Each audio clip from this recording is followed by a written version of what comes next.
Pessoal, sobre o contexto histórico no Brasil, o que estava acontecendo, vamos lembrar que a gente estava vivendo uma república velha, né? Ah, Desde a proclamação da República em 89, né, depois da deposição, né, da saída dos dois primeiros governos, né, que eram militares, Deodoro da Fonseca e Floriano Peixoto, os cafeicultores mais ou menos dominaram o poder. Mais ou menos não, 100%. Dominaram o poder. Né? E como São Paulo e Minas Gerais eram dois berços muito fortes do Brasil, São Paulo por ter um poderio econômico muito alto e Minas Gerais por ter uma população muito grande, né?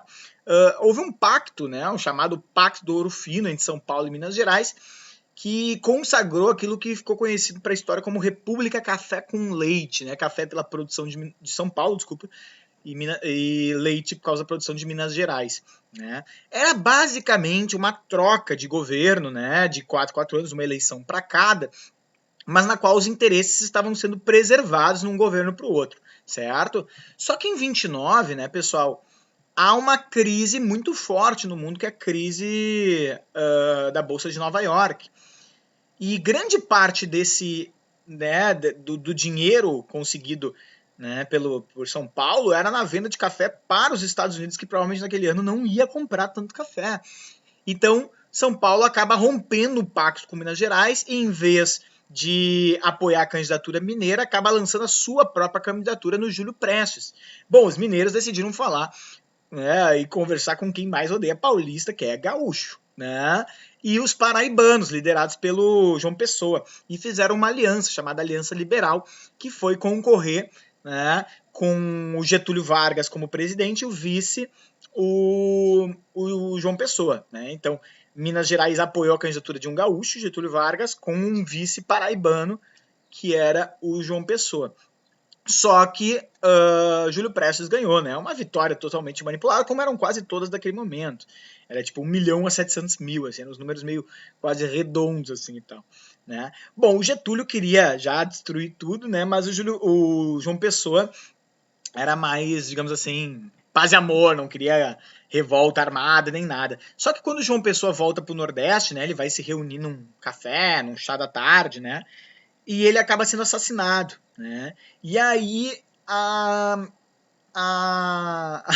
a intenção do Getúlio ganhou o cadáver que precisava, né? Porque toda revolução ou guerra precisa de um cadáver. As tensões estão à flor da pele, mas é no primeiro corpo que cai que pega o pau mesmo, né? Vede a Primeira Guerra Mundial, né? Com a morte do príncipe, certo? Quando morre o João Pessoa, aí o Getúlio Vargas nem pensa duas vezes, né? Pega o trem junto com outros caudilhos, né?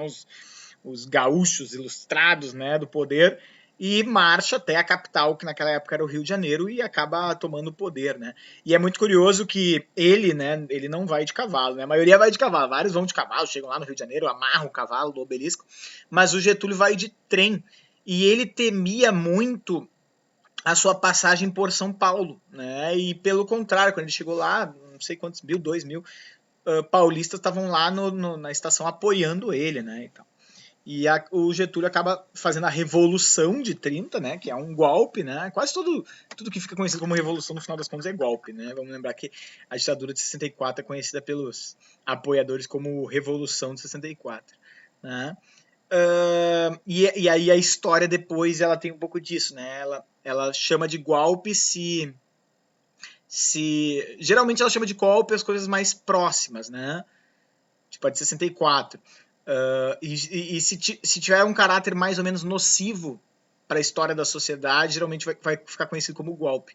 Né? Se tiver um caráter mais ou menos benéfico, né, vai ficar conhecido como revolução. Né? Então, por exemplo, em 89 a República ficou conhecida como Revolução, Proclamação da República, mas foi um golpe militar. Né? Aqui em Getúlio também. Só que vejam que a República foi contra a monarquia, uma coisa muito mais reacionária. Né? E a Revolução de 30 foi contra as estruturas elitistas do sistema café com leite. Então ficou conhecido como Revolução. Agora a de 64, não, a de 64 foi contra uma democracia. Né? Uma democracia de esquerda que estava se tornando, né? Que era do Jango. Né? Aí é golpe. Né? Não estou querendo defender nenhum lado nem outro. Na verdade, estou querendo mais ou menos defender que sim, algumas até pode se manter como o nome Revolução, porque elas tinham uma ideia mais radical, né, de uma ruptura contra um modelo elitista hegemônico, não é o caso de 64.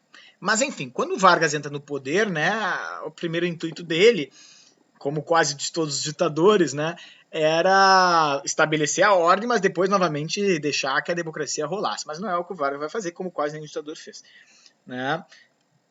O Vargas vai assumir o poder, vai fazer uma constituição em 32, promovendo novas eleições, só que quando chega na época dele trocar ali por 36, 37, ele inventa, né? Primeiro vai ter a intentona comunista e tal, e ele inventa o chamado, o caso mais famoso de fake news no Brasil, eu acho, né? Tirando atualmente, né? Mas ele inventa o chamado Plano Cohen, que é um plano supostamente articulado por comunistas que querem tomar o poder dele. Nunca existiu esse plano, mas vai ser a justificativa pública que ele vai utilizar para dar um golpe dentro dele mesmo, né? E instituir em pleno seu mandato uma ditadura, totalitarismo, a partir do chamado Estado Novo, que começa em 37 e vai até 45. Isso quer dizer o quê? Isso quer dizer que o Vargas vai ficar no poder de 30 até 45. Tá? Estudantes de história vão lembrar que o Vargas vai entrar de novo no poder em 50. Mas aí já vai ser democraticamente mesmo até o suicídio dele em 54. Para nós nos interessa mais esses 15 anos aí, onde ele vai implementar um projeto bastante positivista, né? Bem estilo caudilhesco gaúcho, assim, projeto autoritário, antidemocrático, mas mas, né? Parece que eu vou falar uma coisa boa, mas é de certa forma assim, mas visando o trabalhador de forma geral, né? Nessa época do Vargas, embora seja extremamente autoritário, antidemocrático, despótico, né? Despotismo famoso lá do Marquês do Pombal, né? No sentido assim, ó, nós vamos botar um negócio super inteligente, né? Super progressista, super moderno, mas ninguém tem direito de interferir, né? Então, é aquela coisa que sempre se pergunta em aula, é uma dicotomia meio burra, mas tudo bem. É uma democracia falha ou uma ditadura progressista, né? E tal. Nessa dicotomia, o Vargas seria uma ditadura progressista, porque, de certa forma, foi na época do Vargas, né, os movimentos sufragistas que colocaram mulheres para votar, embora a intenção, sem dúvida, era ganhar votos, né, não era muito dar direito para as mulheres. Né. Foi nessa época que foi consagrada a CLT, né, a consagração das leis trabalhistas, né, dando direito ao salário mínimo, né, que existem até hoje, embora está tudo sendo perdido, de certa forma, flexibilizando. O Vargas, né, começa a modernizar, industrializar o Brasil de uma forma bastante significativa. Né? Então, o Vargas até hoje é um personagem de prós e contras, defensores e atacadores, enfim. Tá? Mas é isso que vocês têm que lembrar. Né? A gente tem, então, uma crise do café muito forte por causa da crise de 29, né? A Revolução de 30, o golpe do Vargas, estabelecimento no poder, né? E um regime bastante autoritário, tá? Que despertou ódios, rancores, mas que colocou o Vargas, sem sombra de dúvida, como o nome mais importante da história do Brasil do século XX. Tá? Isso eu posso, pelo menos é a minha opinião. O Vargas é a figura mais emblemática, né, do século XX brasileiro, ao meu ver. Assim como Dom Pedro II foi no século XIX. Certo? Vamos passar aqui, pessoal. Surgimento, tá, do Romance de 30. Se eu tivesse que dizer para vocês 3 grandes obras aí, eu diria para vocês prestarem atenção no Manifesto Regionalista, do Gilberto Freire, tá, que foi até desmistificado depois, que não foi em 26, etc. Mas, enfim, existe um manifesto de fato, né, que só foi, talvez, escrito oficialmente mais tarde, mas já vinha sendo divulgado algumas ideias em 26. Agora, literariamente falando, o Manifesto dos Rebeldes, da Academia dos Rebeldes, na qual o Jorge Amado estava, né, que vai fazer uma espécie de crítica, né, ao modernismo paulista lá, descolado da população e tal. E a primeira obra é A Bagaceira, do José Américo de Almeida, né, uma obra que hoje não é mais muito lida e tal, mas ela traz alguns pontos interessantes. Ela fala sobre a seca, ela fala sobre a cana-de-açúcar, ela fala sobre o surgimento de algumas indústrias no campo, tá? Da decadência dos engenhos, tá? Então é uma obra que tem ainda bastante de conteúdo histórico para nós. E ela é, assim, interessante, né? Eu, inclusive, aí para o segundo ano, sempre coloco na pauta para ler, por exemplo, o prefácio da Bagaceira, né? São 2 páginas bem curtinhas, mas tem algumas coisas bem legais de se ler ali. Mas não é uma obra que a gente estuda mais a fundo, tá? Fica mais como, digamos assim, marco histórico. Né? No prefácio tem uma frase que eu acho muito bonita que diz: há uma miséria maior do que morrer de fome no deserto. É não ter o que comer na terra de Canaã. Né? Então, uma frase que eu acho sensacional. Pior do que morrer de fome no deserto, que tu tá no meio do deserto de fato, e tu pensa assim, cara, bom, não tem como eu sobreviver aqui, vou morrer, não cria expectativa, é tu tá na terra de Canaã, que era o Brasil naquele início do século XX, né? O Brasil era a terra prometida, uma terra fértil. Vamos lembrar que no pré-modernismo existe uma obra chamada Canaã, que fala sobre o Brasil, né? Então o Brasil era o grande produto da fertilidade, maior produtor, maior exportador de café e tal, existia toda uma expectativa sobre o Brasil e tinha gente morrendo de fome. E não é muito distante da nossa realidade de hoje, né, pessoal? Tem gente aí, né, tem brasileiro... É bizarro a desigualdade social no Brasil, a desigualdade econômica do Brasil, né?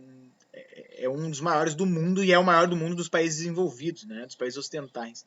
Né? Então é inacreditável que a gente ainda tenha que estar passando fome no Brasil, onde existem, por exemplo, bilionários. Né? O velho da van tem 2,2 bilhões de dólares de patrimônio e ainda tem gente passando fome.